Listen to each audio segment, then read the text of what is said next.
JB 99 న్యూస్‌కి స్వాగతం. నిజామాబాద్ జిల్లా భీమగల్ మున్సిపల్ పరిధిలో మేక మాంసం విక్రయాల నిబంధనలకు విరుద్ధంగా జరుగుతున్నాయని పట్టణ ప్రజలు ఆరోపిస్తున్నారు. మున్సిపల్ అధికారులు పర్యవేక్షణ లేకుండా, వెటర్నరీ డాక్టర్ పరీక్షలు లేకుండా మేకల వధ జరుగుతున్నాయని ఆరోపణలు వినిపిస్తున్నాయి. నిబంధనల ప్రకారం వెటర్నరీ డాక్టర్ అనుమతి, అధికారిక స్లాటర్ హౌస్లో వధ తప్పనిసరి. కానీ భీమగల్ మున్సిపల్ ప్రాంతంలో మేకలకు ఎలాంటి పరీక్షలు లేకుండానే అక్రమంగా మాంసం విక్రయాలు కొనసాగుతున్నట్లు స్థానికులు చెబుతున్నారు.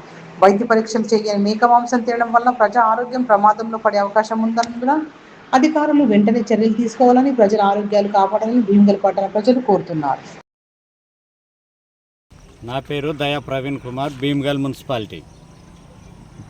మున్సిపాలిటీ ఏర్పడి గత 6 సంవత్సరాలు అవుతుంది. ప్రజల ప్రాణాలతో చిలగాటమాడుతారు మాంసాహార దుకాణ వ్యాపారస్తులు.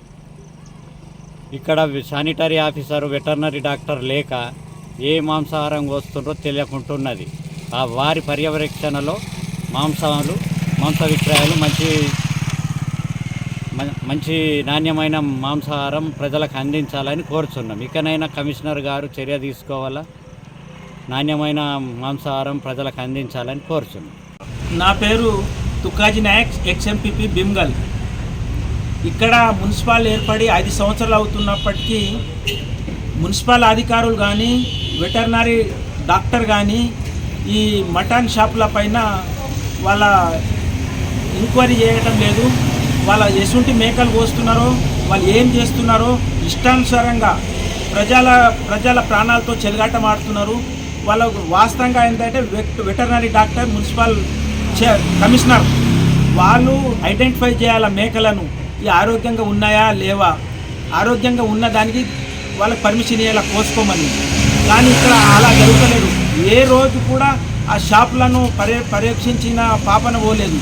కాబట్టి ఇప్పటికైనా ఈ అధికారులు అవిటను కోసే ముందు మేకలను పరిశీలించి, అలాగే షాపులను పరిశీలించి నాణ్యమైన ఉన్నదా, వాస్తవంగా ఇది పోయాలనా వద్దా అని చెప్పి ఇది చేసి అన్నీ చనిపోయినాయి, అనారోగ్యం ఉన్నాయి కోస్తున్నారు, ప్రజల ప్రాణాలతో చెలగాటమాడుతున్నారు.